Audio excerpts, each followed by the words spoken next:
several eye muscles. These I don't use. It's a really tiny level.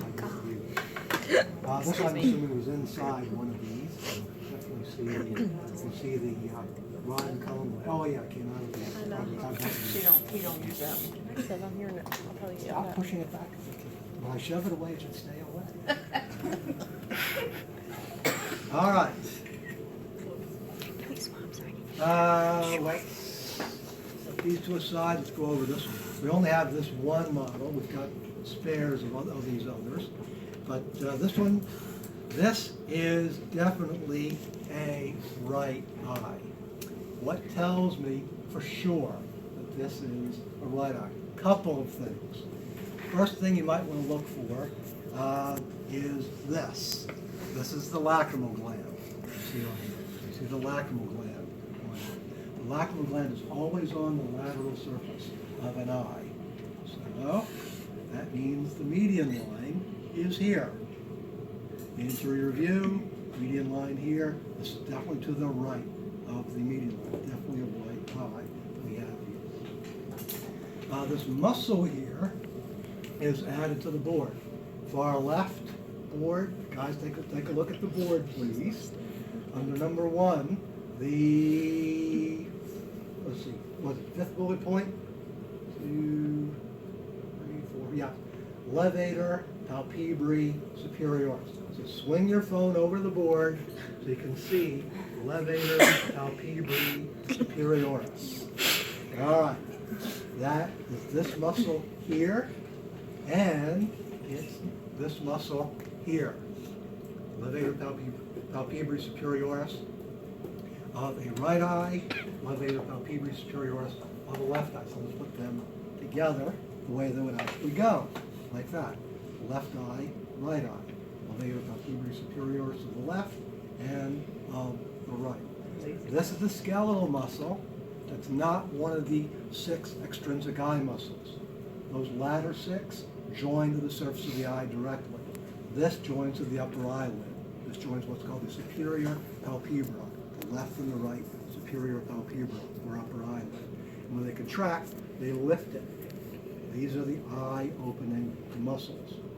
The eye closing muscles aren't on any of our eye models. We do have them on some of our tell you what, somebody run over and grab those muscle men, and one of the muscle men standing up at that top middle, one of the guys wearing a cricket uniform, like he's playing the British game cricket, he's in a cricket outfit. And he's standing there like that, with 1 foot raised. I had seen that picture, yeah. I kid you not.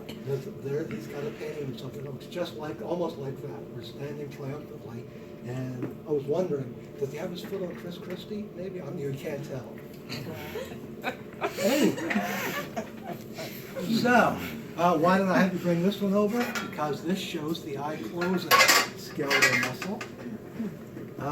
That's called the orbicularis oculi. So around each eye, see this muscle going around the eye there? This muscle going around the eye there?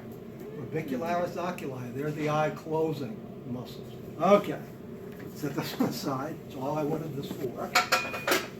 The eye opening muscle is the left and right levator palpebrae superioris, raising the upper eyelid, superior palpebra.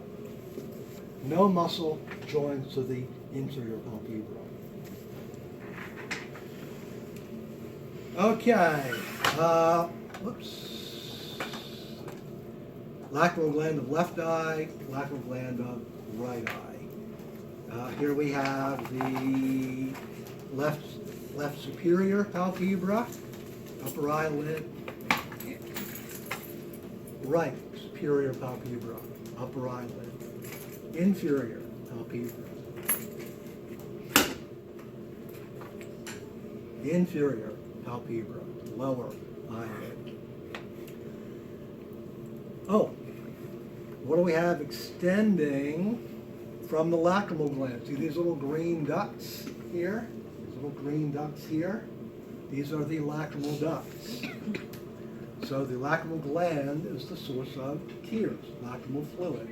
That lacrimal fluid flows through these little lacrimal ducts, washes over the cornea of the eye, collects in what's called the medial canthus. This little Medial notch is medial canthus, lateral canthus is over here. The pink you see in the medial canthus is the caruncle, the very first bullet point up there on the board, also called the caruncula. That contains glands, the modified sebaceous glands that produce all that eye gook we wake up with first thing in the morning. All right, so those tears flow over the surface of the eye, collect in the medial canthus, and go through two holes. See a little dot at the bottom? There's a little dot at the top. Those are the lacrimal puncta. You can see a little hole at the bottom, a little dot there, a little hole at the top. So this would be, the one on the bottom that I'm pointing to, would be the left inferior lacrimal punctum. Above it, the left superior lacrimal punctum.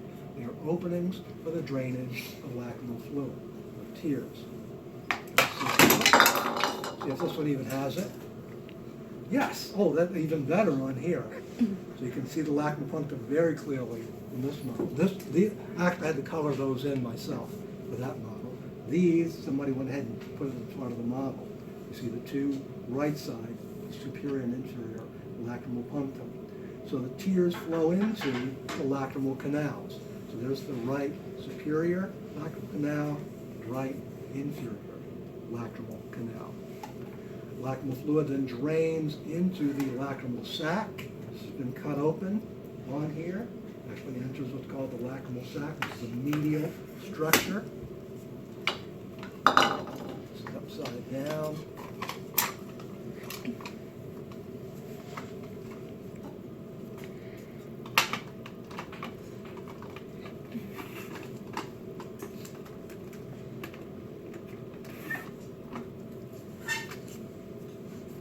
And where do we go from here? So on this left eye, see the two lacrimal canals, left superior and inferior lacrimal canal, emptying together into the left lacrimal sac. Lacrimal sac is cut short here. Lacrimal sac is cut wide open on this model, but it tapers into a nasolacrimal duct, which we do have on this model. So you can see in orange the right lacrimal sac. See that little opening, that hole? That's where the two lacrimal canals enter the lacrimal sac. Notice how it tapers, how it continues down below, how narrow it gets at the base. That narrow tube that extends down there is the nasolacrimal duct. That goes through the lacrimal bone in and drains lacrimal fluid into the nasal cavity. So the lacrimal glands are producing lacrimal fluid 24/7. When we cry, they're especially active. We actually flood our nasal cavity with tears in that situation. Which is why we start sniffling, because of all that fluid that's entering the nasal cavity. Okay. What else? So we're still just doing the surface, but let's take this off. How about lacrimal puncta? What is that? This hole there, see this little dot? Yeah, that's very... Those two little dark dots, and you see they're also on the right side as well. All right, so let's take this off, turn it around. You can see more lacrimal ducts in green extending from the lacrimal glands. You also see all this pink tissue in here. This is the palpebral conjunctiva. The conjunctiva on the back of the eyelids. So that conjunctiva is one of your regular objectives that were already on that page. The palpebral conjunctiva is what we have here. Lots of blood vessels, so conjunctivitis, inflammation of the conjunctiva. You start to get the inflammation of the blood vessels in here, and I can't really see the inflammation when it's on the back of the eyelids, but there's also a portion of the conjunctiva that extends over the white of the eye, and that's when you have pink eye. Conjunctivitis is visible. It's pink eye when the conjunctiva on the white of the eye gets inflamed. So conjunctivitis is inflammation of the conjunctiva. Let's see, what else? Set that aside. Is that the inferior part that lies on the white of the eye? It's actually not inferior, it surrounds the cornea. So So you have conjunctiva in the back of each eyelid. It's called, because the eyelid is called the palpebrae, that's the palpebral conjunctiva. But then you've got conjunctiva on the wide of the eye immediately surrounding the transparent cornea. And that's when the entire conjunctiva gets inflamed, you don't just inflame that part and not this part. Inflammation means the entire conjunctiva gets inflamed. You see what's called pink eye because of the extra blood flow into the conjunctiva here. Okay, so the transparent, well, you only have the bottom half of it, but this is the cornea. Cornea is transparent. The white of the eye goes all the way back. That's the sclera. The sclera is opaque. So you've got three tissue layers to the eye: an outer fibrous tunic, a middle vascular tunic, and an inner nervous tunic. The outer fibrous tunic consists of the transparent cornea and the opaque sclera right here. So, by the way, the cornea is totally avascular. Cornea lacks blood vessels, so it can't get inflamed. Inflammation requires blood vessels. You can get pink eye here, especially from the conjunctiva that's on here. You also can have burst blood vessels, burst capillaries, say here, and so when you get, you can actually see, for example, if there's some of the burst capillaries in the surface of the sclera from time to time. They usually do repair themselves with time. Okay, before we get into the 6 extrinsic eye muscles, let's swing this around. Mention what that yellow thing is there. Yellow object under, whoops, yellow object. Why is this not properly going back together?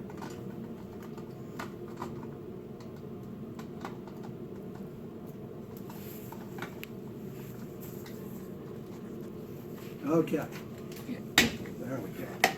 That yellow object is the optic nerve we see in there, surrounded by epineurium connective tissue. What's another name for the epineurium around the nerve? The dura mater. So when the dura mater surrounds the nerve, it's called epineurium. What's the nerve? The optic nerve. See the 2 blood vessels in there? The red one is the central retinal artery. The blue one is the central retinal vein. And what does that indicate? Arteries, for the most part, are higher in oxygen. The blood is a brighter red. The veins, for the most part, contain blood that's lower in oxygen, so that it would be a little darker looking. Not blue, but blue versus red is a good way to tell arteries from veins. Let's see. So, central retinal artery, over there, central retinal vein, and the optic nerve. Now, for the muscles. Why does this not want to stay together? Anybody remember which eye this is? Left or right? Left eye. I have to do it for memory. Even with that off, you can tell. Because the optic nerve angles toward the midline. So this is the superior rectus muscle. Rectus is Latin for straight. Goes straight back. Follow that straight back. The optic nerve is angling toward the midline. Both optic nerves angling toward the optic chiasm on the midline. So you can tell. Midline's got to be here. Seeing it from behind, it has to be a left eye. So there are multiple clues that can get you properly oriented compared as far as left and right. So, left eye, superior rectus muscle, medial rectus muscle. It's trying to annoy me. This will stay together. Medial rectus muscle, lateral rectus muscle, inferior rectus muscle. What do we have down there? Inferior What oblique. do you guys see here? What do you guys see down here? Inferior oblique. No? What would this be, guys? Inferior oblique. Inferior oblique. What was it, the 4th, 5th time you said it? Okay. So what does this model not have? It doesn't have the superior oblique on it. But it does show you what the superior oblique attaches to, this tendon here. The superior oblique would be attaching to the tendon right there. Let's see, let's start taking this apart. So we have the cornea and sclera. Take it apart. Now we come to the middle tissue layer of the eye, which is called the vascular tunic. It consists of several things, so let's lift it entirely out. Oh, there's the other half of the cornea. It's in there all along. That's why it wasn't going together. Aha! That's what was keeping it from fitting properly. So, the middle tunic of the eye, the vascular tunic. Vascular meaning lots of blood vessels. All the blue and red you see. Lots and lots of blood vessels. The yellow, those are axon bundles. The yellow would be nerves on here. Let's see. So the vascular tunic consists of the choroid layer. All the brown is the choroid. The white ring is the ciliary body, and the gray ring is the iris. What's the hole in the center of the iris? A pupil. Pupil is literally nothing. Pupil is a hole. So the iris contains a contractile layer of tissue and a what do you call it? Contraction, expansion. What am I talking about here? Dilating layer of tissue. So the pupil can change size. We'll get into which of those is muscle and which of those is not muscle later in lecture class. So iris with pupil, ciliary body, and all of the brown is the choroid. So that together makes the vascular tunic, the middle tunic of the eye. Let's see, what can we see through the pupil? We can actually see the lens through the pupil here. Is that clear plastic? It's actually not plastic in our eyes, but it's clear plastic on the model. See the lens through here. So we pop this off, like so. Really playing around with tape. Oh, I see, this is cracked. That's why there's tape on here. Leave it alone. So we have the lens here, transparent lens, also, like the cornea, avascular, no blood vessels in the cornea or in the lens. So, what do we have behind the lens? Lift that out. This is the vitreous humor. This is actually a mass of clear jelly, vitreous humor. What's the big space posterior to the lens? That's the posterior cavity of the eye. What normally occupies the posterior cavity of the eye, this clear ball of jelly, the vitreous humor, fills the posterior cavity of the eye. So, what's the space in front of the lens? That's the anterior cavity of the eye. What fills it? Aqueous humor. So jelly-like vitreous humor behind the lens, very watery, aqueous. That's an aqueous solution. That's what it is. Aqueous humor fills the anterior cavity between the lens and cornea. So that whole space between lens and cornea is the anterior cavity of the eye. But the iris divides the anterior cavity into chambers. So, now can I borrow your pen for a second? Thank you. Use a pencil rather. The slightly larger gap between iris and lens is the anterior chamber of the anterior cavity. The narrower gap between iris and lens, okay, let's start that over. The larger gap between the cornea and the iris is the anterior chamber of the anterior cavity. The narrower gap between the iris and the lens is the posterior chamber of the anterior cavity. Both chambers filled with aqueous humor. We'll get to what produces the aqueous humor in a little bit. All right, let's see.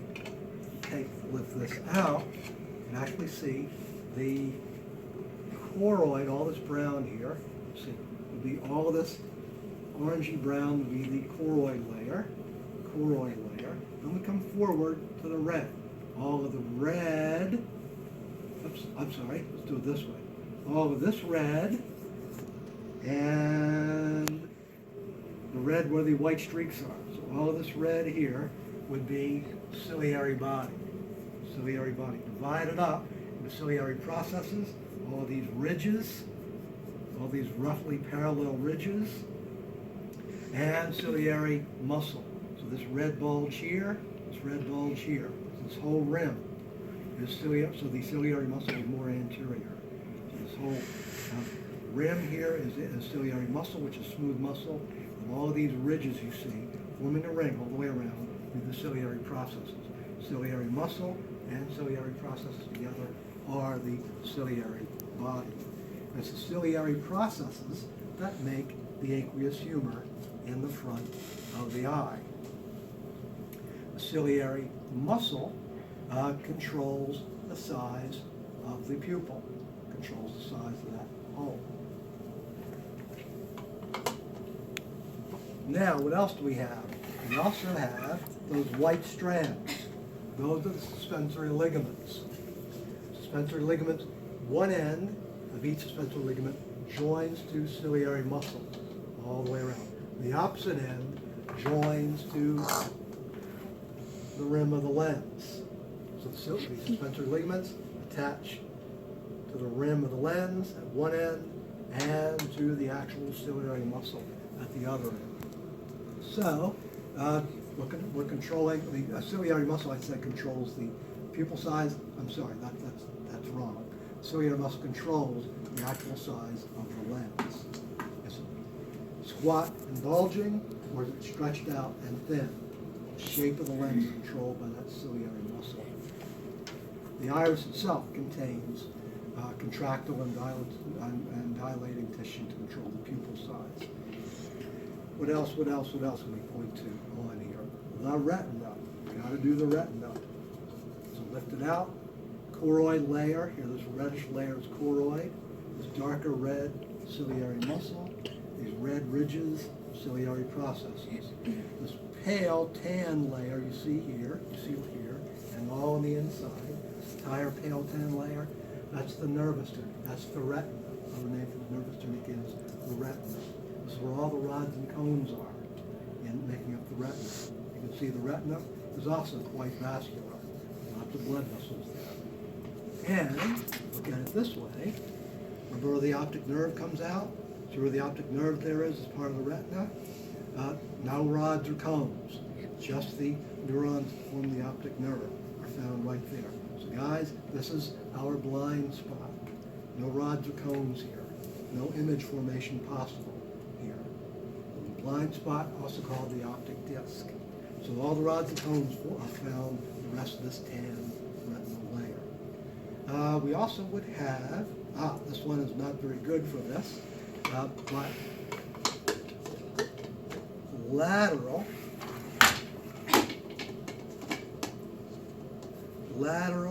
to the blind spot is a region called the fovea centralis. That's the area of greatest cone cell concentration. Let's see how this one does. This apart, and does it even try? Nope, doesn't even try to show this fovea centralis. Oh well. All right. This one I know does. So hold that thought. Vitreous humor. Take out the lens. Take out the cornea and iris. And we can really see. Here's where the blind, here's where the optic nerve is leaving the rear of the retina, right here. So this is the blind spot. So immediately lateral to the blind spot. See that yellow dot? Immediately lateral to the blind spot is the fovea centralis. Actually, the yellow is called the macula lutea. In the center of the yellow macula lutea is a little indentation called the fovea centralis. Anyway, the combination of the yellow macula lutea and the indented fovea centralis, fovea means pit, so the central pit of the macula lutea. This combination here in yellow, that's the greatest cone cell concentration. Essentially no rod cells here. Greatest cone cell concentration of the retina. Cones have a double function. Cones are critical for visual acuity, sharpness of vision, sharpness of focus. And they're essential in wavelength discrimination, telling colors apart. So you've got three kinds of cone cells, each specializing in differentiating between certain wavelengths of light. Anyway, notice where those cone cells are. The light's coming in through the transparent cornea, transparent aqueous humor, transparent lens, transparent vitreous humor. Light directly ahead of us, reflect from an object, come in to the macula lutea and fovea centralis, central fovea. Meaning, straight ahead vision is cone cell vision. Sharp focus, color, or wavelength discrimination. Straight ahead cone cell vision. And as we move away from that central fovea, we see a gradual reduction in cone cell density and a gradual increase in rod cell density. So we get to the outer edges of the retina. All the orange in here is retina. We get to the outer edge of the retina. It's pretty much just rod cells, no cone cells. So that's peripheral vision. We use rod cells for peripheral vision, and rod cells are also black and white vision. Rod cells function in lower light levels than cone cells do. The light has to be pretty bright for us to use cone cells. If you can see colors, the light is bright enough for your cone cells to be functioning. If you can't tell colors anymore, the light has been dimmed down so much, we're seeing shades of gray. We're now relying on rod cell vision. And rod cell vision also is very important in peripheral vision. So again, all the orange in here is retina. Okay, what are these black ridges here? Ciliary processes of the ciliary body. On every black ridge. And the ciliary processes, remember, form the aqueous humor and the anterior cavity of the eye. So what's the border between the ciliary processes and the retina? The ora serrata, up there on the left side whiteboard. Second column, left side board. Second column is the ora serrata. The border between, that's where the ciliary processes end and the retina starts, or vice versa. Let's see, this shows ciliary muscle in red, there, controlling lens shape. The white bands, those are the suspensory ligaments that join both the ciliary muscle and to the lens on here. Let's see, what else? Oh, this one is pretty good for showing the inside of the iris. So the gray iris, turn it around, this is the inside of the iris, I think. Of course, the pupil is the hole through the center of it. This is the inside of the iris. Then there's the ciliary muscle forming a donut just behind the iris. I don't think there's anything else on here. I did not go over the cell layers of the retina. So these two models show the cell layers of the retina. This one's a little better, a little more contrast. We'll use this one. So, anterior, posterior, optic nerve, extending from the back of the eye here. So the lens would be in here pushing in the vitreous humor. So this is supposed to be the transparent ball of jelly, vitreous humor. But it's good to have it opaque here because you can actually see the layers of cells that form the retina here. By the way, what's misleading is these retinal cell layers have nothing whatsoever to do with the vitreous humor. They're part of the retina. The vitreous humor is the ball of jelly in the center of that posterior cavity. So these cell layers here are sort of on the wall here, on the retinal surface. The most anterior layer of cells, the ganglion cell layers, shown here. Their axons, see these fibers here? Their axons form the optic nerve. So first, the most anterior retinal cell layer, the ganglion cells, they have axons that do indeed form the optic nerve. Those axons have a threshold voltage, so they can fire action potentials. Oh, by the way, here's an interesting little note. They're normally myelinated, but they don't become myelinated until they leave the retina, because myelin blocks light. So you won't see the myelination of these fibers until they get out of the retina. All right, so the first layer of the ganglion cells. The second layer would be the orange and the black. These are the bipolar cells. On here. And also like that on here. Yep, showing as orange and black on here also. So the orange and black cells are the bipolar cells. They do not generate action potentials. They're neurons, but they only develop local potentials, depolarizing or hyperpolarizing local potentials. Now we come back to more neurons, the rods and the cones, often called the photoreceptor cells. The rods and cones shown here in blue, photoreceptor cells. Can you tell a rod from a cone? Pass it around. The blue cells. The longer, skinnier cells are the rods. The shorter, thicker cells are the cones. Can you tell cones from rods? The blue cells. Long, skinny cells are rods. Shorter, thicker cells are cones. Can you tell rods from cones on there? Okay?